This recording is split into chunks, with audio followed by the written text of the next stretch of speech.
Hey there, West Michigan. Thanks for watching 13 Plus. I'm meteorologist Michael Behrens. It was a smoky start to the day across West Michigan, but we cleared things out by the afternoon. However, we are not done with the smoke chances just yet. This was the picture across West Michigan about 8:24 in the morning. A very smoky start to the day. By the afternoon, the skies had pretty much gone back to normal. This picture from Clara was sent in showing a beautiful sky out there as the sun went down. But this evening, already starting to see a little bit of that haze return, and it will pick up as we head through tonight. Of course, if you take any photos of the smoke, you can always send them to us here at 13 on your side. Temperatures out there today hit 78 in Grand Rapids, 80 Muskegon, and 77 in Holland. Those temperatures pretty close to the forecast too. Hit 78, told you 79, that's inside 3 degrees. Now 19 days in a row with just one miss in the last month of forecasting. When it comes to tomorrow, you should look forward to similar temperatures to today, but between now and tomorrow morning, some rain will be in sight. So the 13 weather ball is lit up in green as no change is foreseen, but also blinking bright with rain in sight. The 13 weather ball is sponsored by LaFontaine Lincoln Grand Rapids. Now those temperatures this evening are down into the 60s with some 70s still lingering around. The humidity hasn't been too bad, but it'll come back up as we head through tonight and into the early part of your Monday. Back down by Monday afternoon. Cloud cover overnight producing some showers, but then we're on to the sunshine as we head toward tomorrow afternoon with temperatures that'll be into the mid and upper 70s across West Michigan. Of course, we've been talking about the smoke that will come along with the weather pattern here in the next 24 hours. Not in West Michigan too thickly at the moment, but as you head down toward Indiana and southern portion of Lake Michigan, that's where the smoke is residing as of about 10 o'clock. Working our way through the overnight and into early Monday morning, we see smoke push back into West Michigan.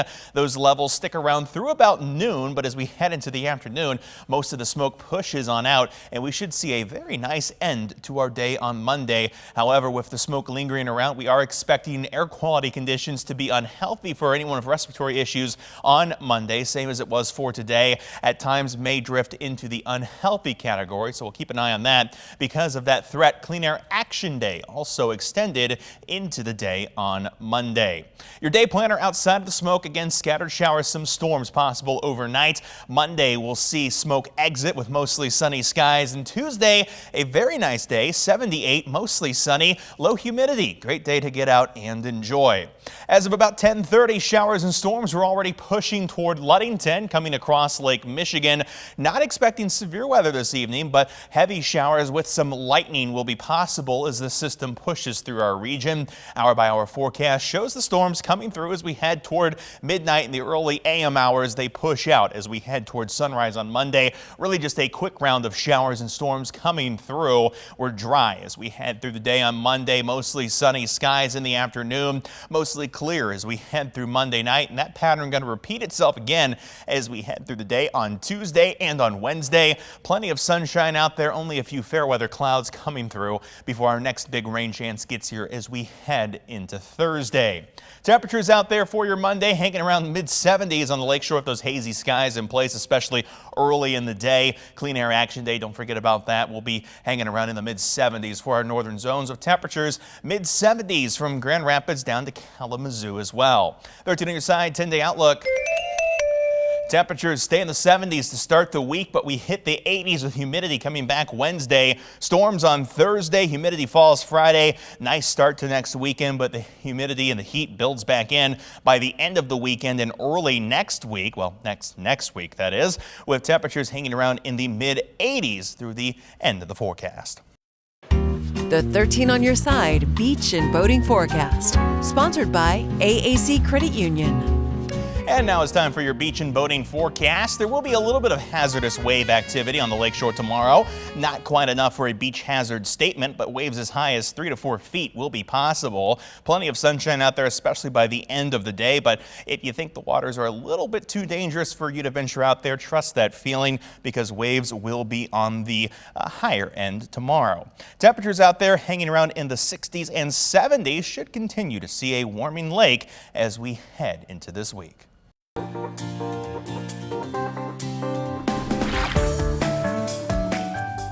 And as we just talked about, you should use caution with the waves over at the lakeshore, and drowning is the #1 cause of death for children ages 1 to 4 in the United States.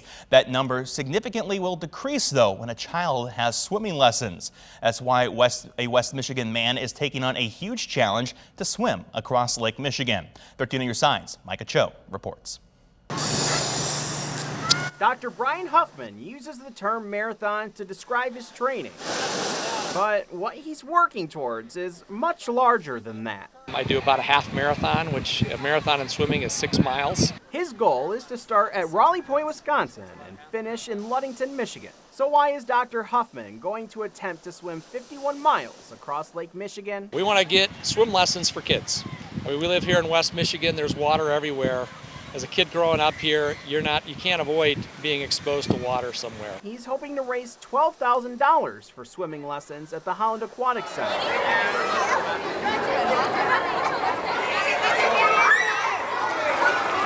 Teaching swimming lessons is really the heart of what we've done here for decades, and so doing that for everyone, regardless of, again, financial situation or where they might be coming from, we want to be able to serve all people. Amanda Dimstra is the general manager at the Holland Aquatic Center. Brian's Big Lake Swim, as the center calls it, could give hundreds of kids free swim lessons. Starts with first learning to swim, which is a safety, which is a really important safety measure, but then also can turn into a lifelong love of the water and being safe around the water, so that's cool. And so what makes Dr. Huffman so confident that he can swim across Lake Michigan?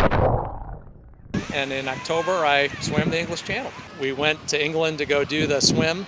It's about 22 miles across, tough swim. It's 12 hours and 19 minutes. While this swim won't be any easier, he's excited to take on the challenge. The goal of this one really is to just try to raise money to make a difference here for West Michigan and hopefully get drowning out of the top 10 causes of death for kids in West Michigan. And continuing at the lakeshore, there's a new concern along the lake this evening. 3 years ago, water levels threatened homes on the West Michigan lakeshore. And to protect those homes and property, the Michigan Department of Environment approved the use of sandbags on the beaches. Now that those water levels have reduced below the normal average, it's time to remove the sandbags. It needs to be done before they deteriorate and leave plastic materials behind. Now, it sounds pretty cumbersome to remove a whole bunch of sandbags one by one, but they don't have to remove the sand. It's fine if they slit the sandbags, dump the sand down the beach, and take away the burlap and plastic material. The EGLE says it will contact homeowners who installed sandbags in the next few weeks. And continuing our focus on water this evening, PFAS, chemicals that poison our ground and water, can have a lasting impact on someone's health. They've been linked to cancer and other problems. Last week, a new government study revealed nearly half of all U.S. faucets contain the forever chemicals. The Grand Rapids city is taking steps to reduce that risk. And 13 on your sides, Josh Albertus explains.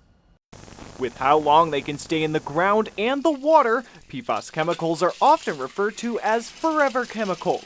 But forever may not be as long now, with the introduction of a new technology aimed at destroying PFAS. This is really a story of American innovation in action. The PFAS Annihilator, created by Patel and Revive Environmental, the company says can break down virtually all PFAS in water and destroy it to the point it's non-detectable.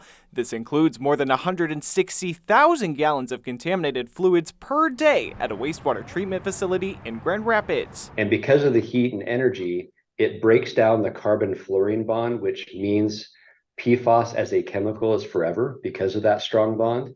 It breaks it down very, very quickly and in a controlled environment. Co-chairing the Great Lakes PFAS Action Network, Sandy Winstow was forced to become an environmental activist after discovering her water was contaminated. She said the PFAS Annihilator gives her hope, but after all she's seen, that optimism comes with caution. If this is a situation that works, I will be overjoyed.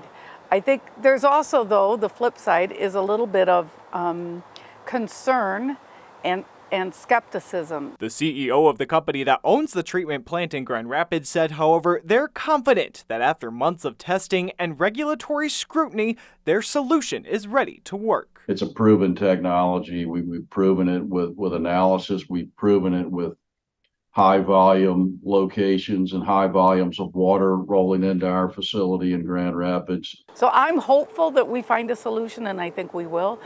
I can't tell you how many different companies contact me periodically to let me know the latest, greatest thing that they've come up with to destroy this. And I'm hopeful for every one of them. I want every one of them or any one of them to work. I'm not a scientist. I shouldn't have to be a scientist to drink my own water. And with some nice weather on the way this week, how about enjoying it with a fresh cup of lemonade? 13 on your side's Jeremiah Brown spoke with a local entrepreneur helping keep his community staying cool. You can get lemonade from anywhere, but how about a small business owned by a boy with big goals? Thank you. Welcome. Come back later and I'll have cups that you can get free refills from. Sam and Friends Lemonade is owned and operated by Sammy Knuckles. Located off Marshall Street in Allegan, Sammy first opened his stand to raise enough money for his family to travel for their family reunion. So then Mommy said, okay, Sammy, what do you want to work for next? So I said, a Switch. So I started raising money for a Switch, and I got a Switch. And it just turned out to be just a really good thing to have. So I could have a little business. His next goal? I am now raising money for a camper. His menu includes both yellow and pink lemonade, although he says the best one is the mix. You take yellow, and then you put a bit of pink in it. He is helped from a staff of friends who he says he pays fairly. I make sure we split them all equally. From Allegan, Jeremiah Brown, 13 on your side. I gotta tell you, with the sunshine ahead this week, a nice glass of lemonade is gonna go just perfect with the weather, especially to start out the week. And of course, if you want to check out more news headlines or see that full forecast anytime, you can find it online at 13onyourside.com or by downloading our news and weather apps. For now though, thanks for watching 13 Plus. I'm meteorologist Michael Behrens.